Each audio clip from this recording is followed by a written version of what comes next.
Black Friday too? No, just Thursday. Just the And Thursday? then when I get off at the real drive back to Indiana. Okay. But you gotta work that Wednesday Yeah. as well too. Okay. That sucks, but, yeah. Who else? Who's going out of town? Anybody?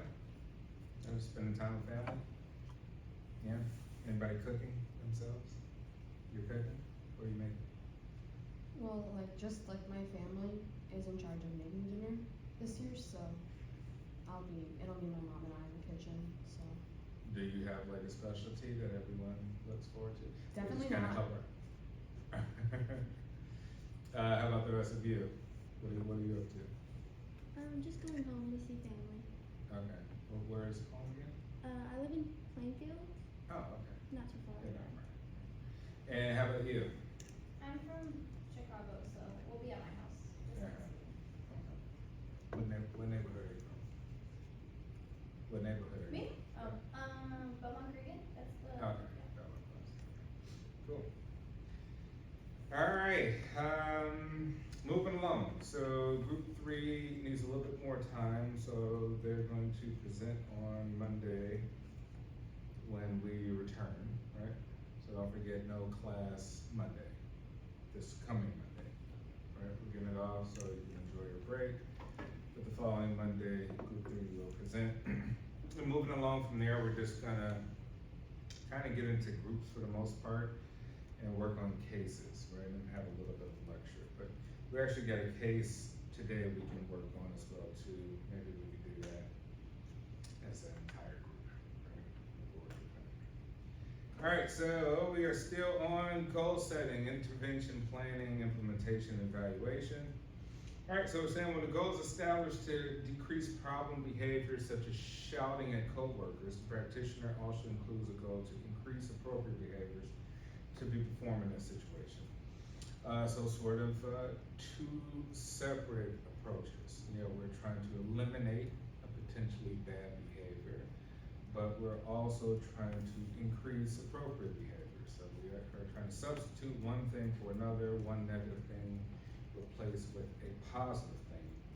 But that thing has to be used in the same exact context or situation, right? Which could be a little bit of a challenge to kind of figure out what that could be, because the situations can be very complex.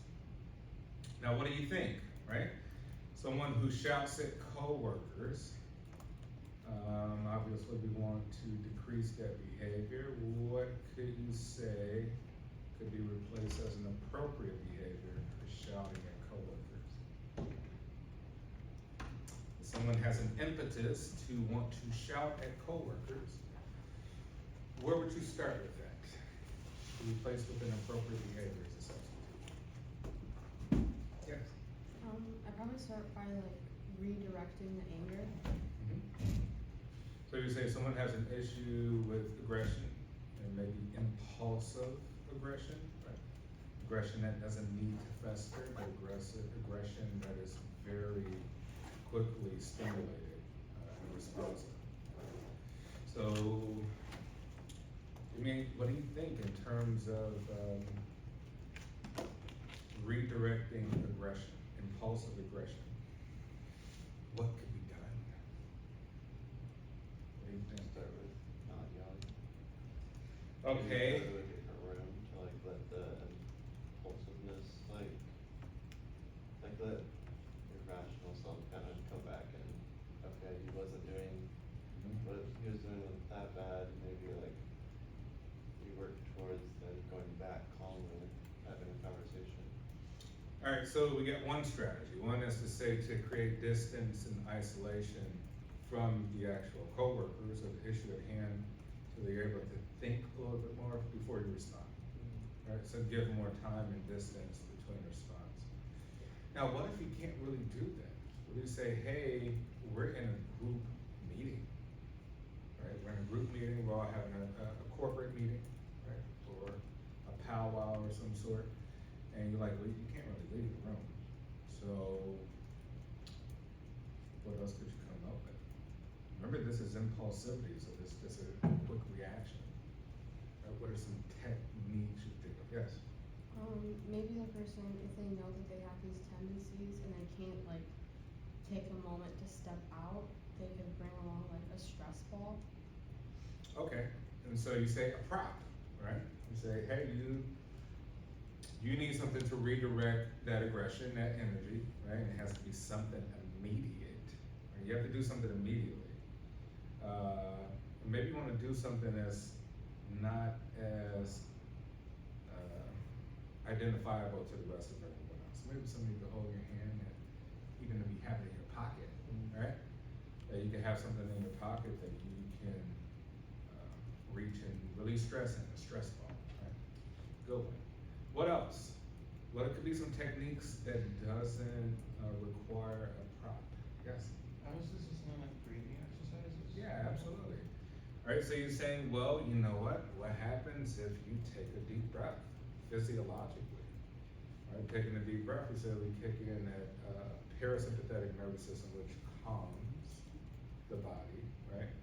As opposed to, hey, I'm in aggression mode, I'm amped up, which is the sympathetic nervous system, we're ready to express ourselves. They're like, well, if I know that, right, if I know that this is how the biology of myself works, how do I get to that calm state?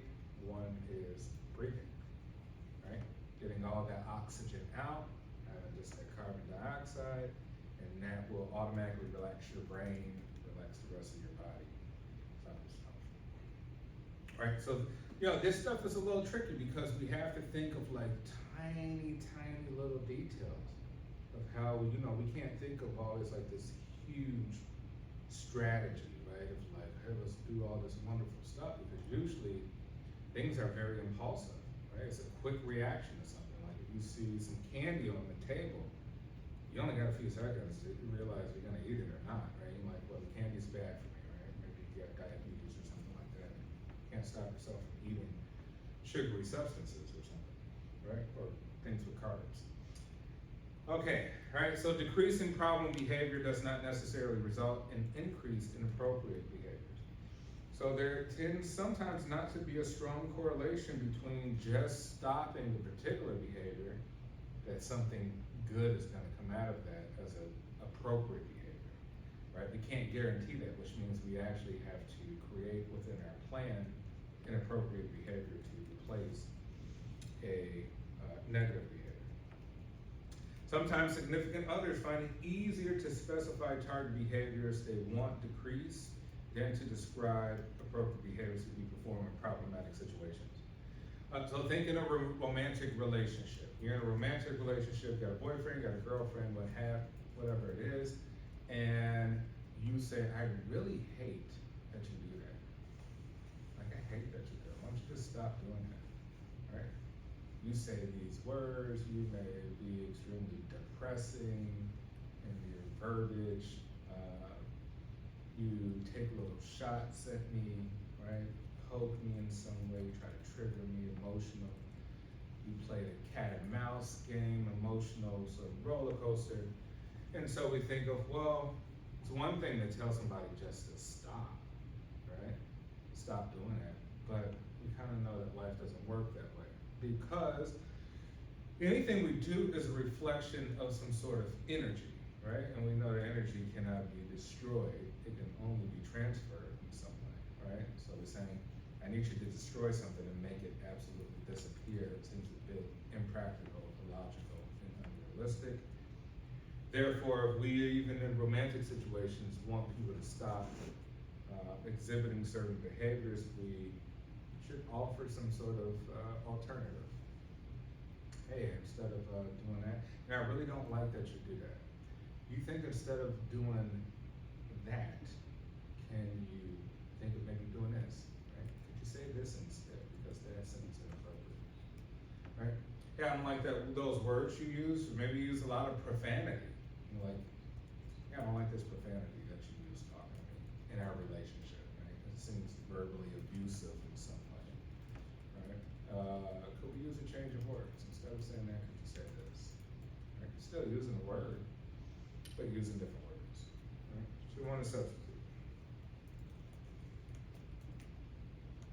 All right, last time we talked about Tim, right? Tim is a person who's in a sort of behavioral facility, right, for say maladaptive behavior. And he sits in the corner with his arms crossed and kind of just looks at the corner all day. And he's very unkempt, right? Tim doesn't brush his teeth, he doesn't take a bath, shower, any other thing. And so we're trying to thinking of how can we get Tim motivated to do action. It doesn't appear to be doing any action. Right, and we said let's start with small things. Maybe, hey Tim, we gotta get you to brush your teeth. Right? Brushing your teeth is an action. It could cause motivation to figure out strategies of brushing your teeth. And we probably all have different strategies for brushing our teeth. Right? Think about it. How do you brush your teeth? Do you start from the front, work to the back? Do you get the insides? Do you brush completely all the time horizontally, or do you do vertically to get in between the grooves of your teeth? Do most people brush their tongue at some point too, right? Or actually brushing your gums as well too. So we say just even at the brushing, although it may seem very mundane, you're like, well, come on, brush your teeth, not necessarily, right? For someone like Tim, we could create some sort of passion for doing the job very well, right? Give them a purpose, right? The job of brushing your teeth is a purpose, just like how we all take showers differently, right? We may all get different strategies of where we start, what we use. We using loofahs, right? A washcloth. Are we using just the bar of soap? We're using our hand in case, it differs from person to person. But nonetheless, it requires work and action and some motivation. So after behavior change goals established, initial and intermediate objectives can be developed as successive approximations to the goal. So we say maybe our final objective with Tim is to get Tim to be a productive human being altogether, but we gotta start somewhere. So we do tiny successive approximations to get to that goal, right? One little step at a time to reinforce that behavior and make it natural for him. The attainment of intermediate objectives of increasing difficulty or complexity allows the client to progress systematically through the behavior change program, and the practitioner arranges for positive reinforcement for the client's performance as the client reaches objectives or approximation to the goal. So we say reinforcement. What could Tim get for brushing his teeth? Maybe we just give Tim verbal praise. Think about that. All it requires is just one additional person to be like, hey, man, good job. Just saying that, it changes everything. Right? You write a paper for class, and professor comments on the paper, like, man, this is a wonderful paper. You really exercise your own individual thought, extremely creative use of the language, of this subject.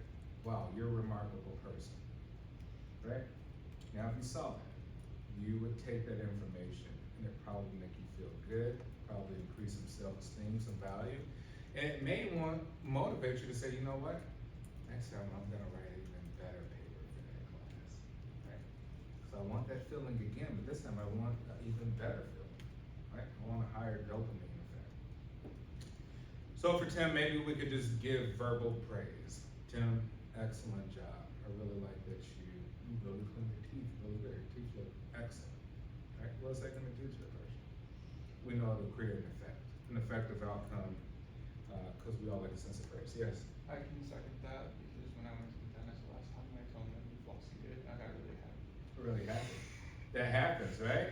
Yeah, I even do it sometimes too, at the dentist as well too. She's like, oh, you keep your teeth so well and so clean. What are you doing? What's your strategy or whatever, right? She's like, you water pig from time to time. How often are you, getting between your teeth and flossing and stuff like that? So yeah, and it makes you feel good. And then what does it do? It makes you continue to take care of your teeth, right? Because you're consciously thinking like, wow, I actually did a good job here, right? Let me keep doing it.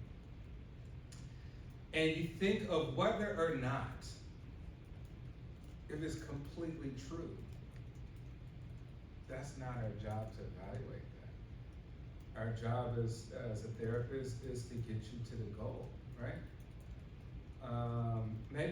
critique even more, and be like, hey, doctor, you really didn't get the back of those teeth, right? The floss in the back, right? My dentist won't say that, because maybe she's like, hey, I've tried this with 100 patients, and they all come back with better teeth next time. It works, right? The magic of psychology, magic of positive reinforcement. You give someone praise, they automatically feel good, and it'll alter behavior in some way. All right, some ethical issues, right? So we got ethical issues in goal setting. Goal setting involves consideration of the personal, social, legal, and cultural factors necessary to make goals attainable for the client. The most important factor, however, is that the goals and objectives are established with the collaboration and consent of the client. We always need to ask our client, is this okay, right? Can I reach out to your pastor? You might ever reach out to your best friends. Can I reach out to your family and ask them questions about you? You may say no, but I don't like that. It feels uncomfortable. Can I reach out to your boyfriend and girlfriend and ask them questions about your behavior? Like, no, that feels uncomfortable. I don't want you to know those intimate details. You're gonna judge me, right? I don't feel comfortable with that. We need consent, right?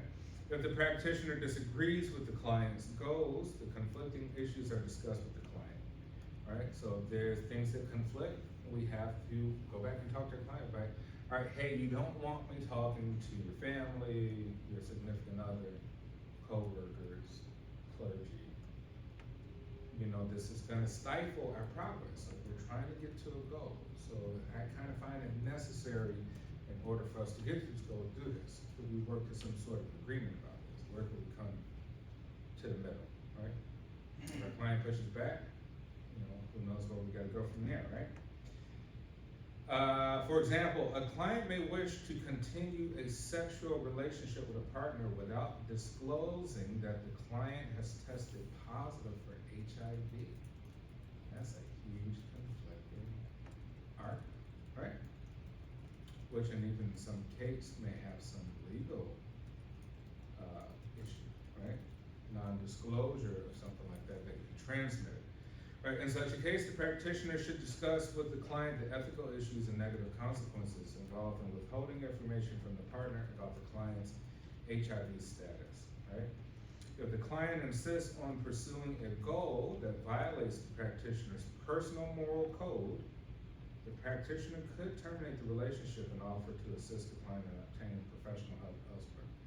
So we're at liberty to say, no, this kind of violates my ethical code, maybe the actual code within my organization that I work for, right? Our protocols, what we, think is appropriate and inappropriate, and maybe we just find this to be illegal, some of this stuff, right? So stuff is like, hey, I don't want to engage, I don't want to assist in anything illegal with you if I have information about it. All right, so we can sort of terminate the relationship and maybe try to help them get help elsewhere, maybe medical help or other forms of therapy somewhere. All right, for example, a client may seek therapy for depression related to a recent abortion, right? A practitioner who is opposed on moral grounds to working with clients who have had abortions should refer this client to another practitioner, right? So they say there's another piece of controversial information. Maybe it's something that violates your own religious belief system or morality or sense of that. How do you go about handling that, right? And so you would have to say, well, what does the organization say about it, right? Like, that's a moral thing, but is it legal? Like, well, if it's legal, and our organization is fine with doing things with legal because we work with controversial cases all the time, as long as it's not violating the law. Maybe as a practitioner, we should be prepared to be approached with certain situations and place our own biases aside with the goal of helping, right? Think of this, we're in this practice to help. We gotta help as much as humanly possibly can. So in some sense, we're humanitarians, right? It means we have to put away our personal biases, right? A lot of times our religious sort of beliefs kind of conflict with things we're engaging with, but we have to be a little bit philosophical. We say, hey, the greater good, lesser evil. We have to think of what's the greater good, hey, getting somebody in a better position in life. The lesser evil is, hey, I'm not engaging in the practice of whatever they're doing, I'm just assisting them to be better. Now, if they're doing something illegal, that's a different story, right? But these are obstacles, things to consider and think about. All right, let's come back to this and we can just look at our plan. All right. Let's look at case of Bruce. All right, so we'll look at the case of Bruce and think about this as a group. All right, Bruce is a 30-year-old single man who complains about stress and anxiety. All right, 30 years old, stress and anxiety.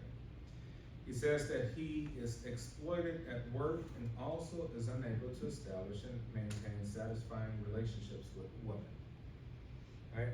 So Bruce doesn't feel good at work. He feels that he's exploited, that his coworkers may use him to some degree, maybe his bosses. And he also can't maintain satisfying relationships with women. Right? He states that women find his company unpleasant, and he never knows what to say in their presence. Of the last 4 women Bruce has taken out, all have refused a second date. He has 1 male friend with whom he plays tennis with each week. So Bruce has 1 male friend, plays tennis, been on 4 dates, 4 separate women. None of them want to date him again. Second time.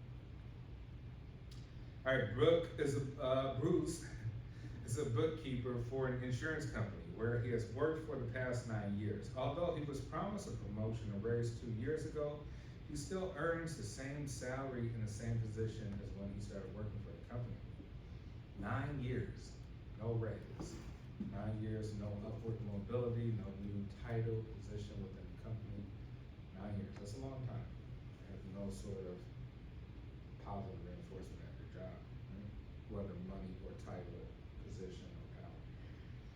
All right, Bruce has never discussed his feelings about being treated, skip that, and unfairly with his boss, although other employees in similar circumstances have benefited from doing so. The therapist asked Bruce to describe what happened the last time he went out with a woman. Right, so the issue is Bruce doesn't seem to communicate well, right? Maybe that's an issue. He hasn't talked to his boss about like, hey, I don't think I should have an evaluation to get a raise. I don't think I should move up, right?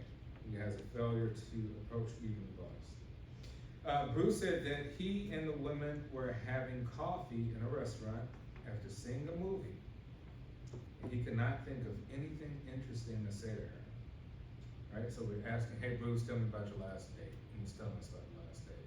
Right? Went to a movie, had coffee, and sitting there at coffee, and I don't know, mind goes blank. He really doesn't have anything interesting to say. Right? Bruce concluded that he just bored her to death, talking about his work. Right? When the therapist asked Bruce to describe the woman's part of the conversation, Bruce said that he could not remember much about what she said because he was so concerned about making a good impression. Right? So going back to Bruce has some sort of fixations. Right? All right. On one occasion when Bruce was on a date, the woman took out her cell phone and began texting someone while he was trying to explain the complicated bookkeeping procedure.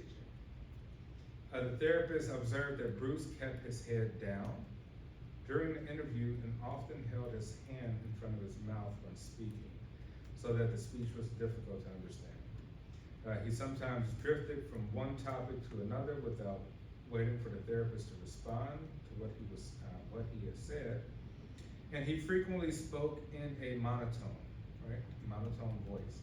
The therapist asked Bruce to describe his most recent conversation with his boss, Douglas.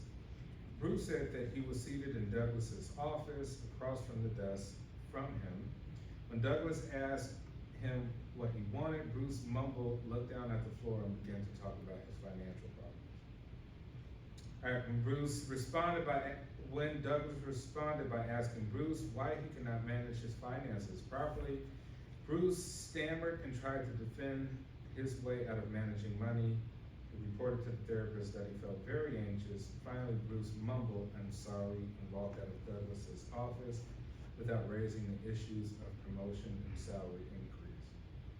Alright, on further questioning, Bruce stated that he often found himself being taken advantage of in situations in which he should have stated his opinions or defended his rights. Bruce said that he hoped to improve the situation through therapy and with proper therapist recommendation. As a therapist, what do you think is Bruce's main issues? And what would you recommend that he do about it? What do you think? What are his main issues? Right, Bruce can't keep a conversation with the woman on a date. Bruce can't talk to his boss appropriately to even express that he's justified in getting a promotion, moving up. We can barely, as a therapist, understand what Bruce is saying because he's like talking with his hand in front of his mouth. There's something there still. Yes. Lack of confidence, lack of assertiveness. Okay, so maybe say, hey, maybe Bruce got self-esteem issues, right? Because if you value yourself in some way, you should say, hey, you know what, I'm not worth this amount of money anymore. I'm worth this amount of money. Time has changed, right? My value has increased at work. If you value yourself as a person, you should have something to express about yourself. We all like to talk about ourselves, right? Because it gives us some sense of value. We want to share that value with others. Hey, let me tell you about me. Who am I? What do I do for a living? Right? Other things too. What else? What else in terms of sources of issues for Bruce? And what your recommendations would be?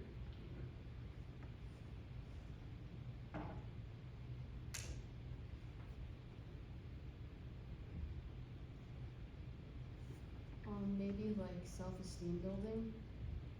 Okay, so how would you go about building Bruce's self-esteem?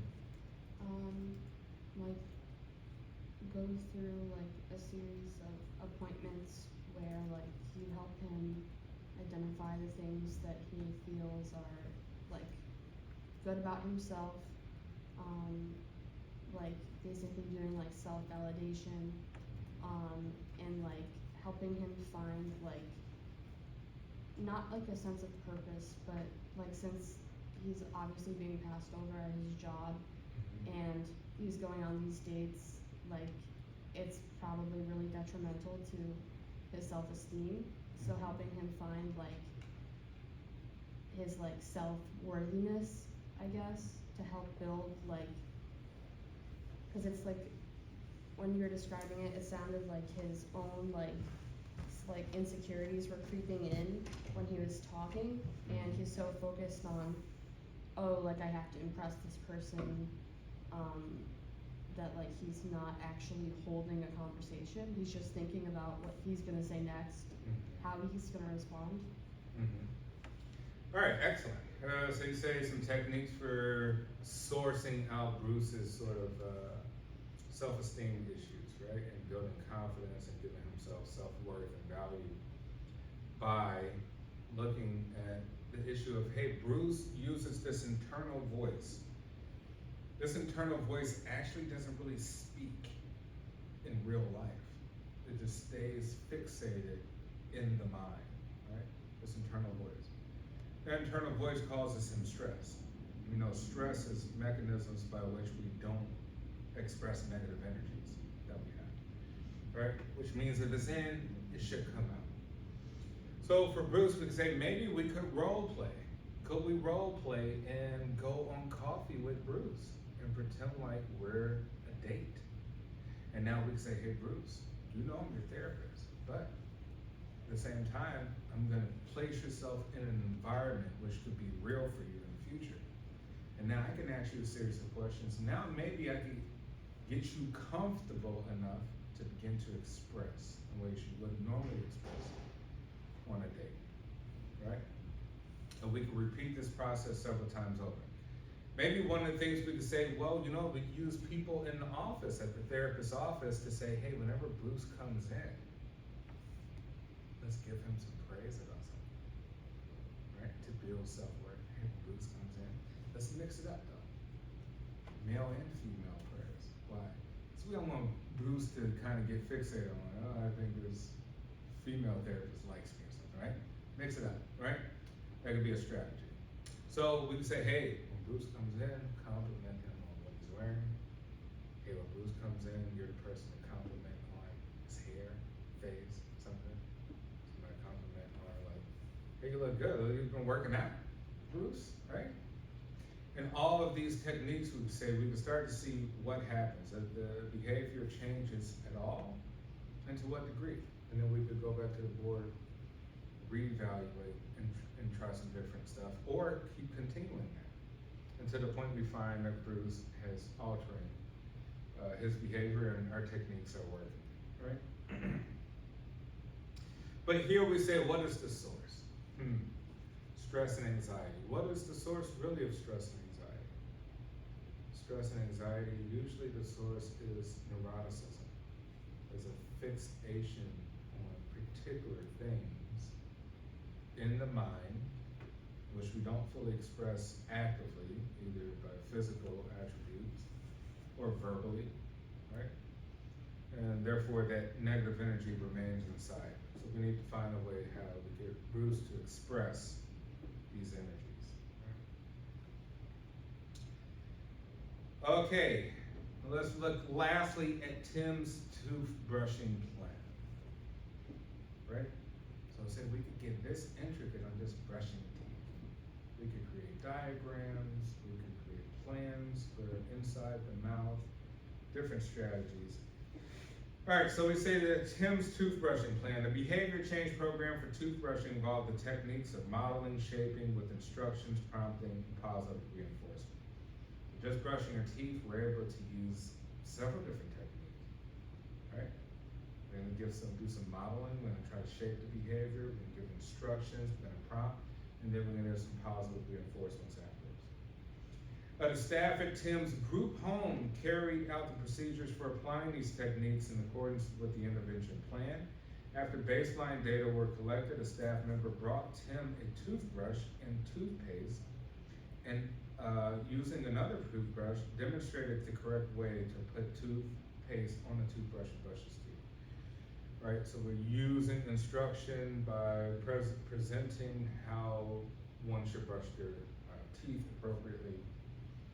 So we're giving some sort of modeling there. The staff member immediately reinforced Tim's response by giving him a gold star and verbal praise. So his positive reinforcement is Tim gets a gold star and Tim gets praise for doing a good job, right?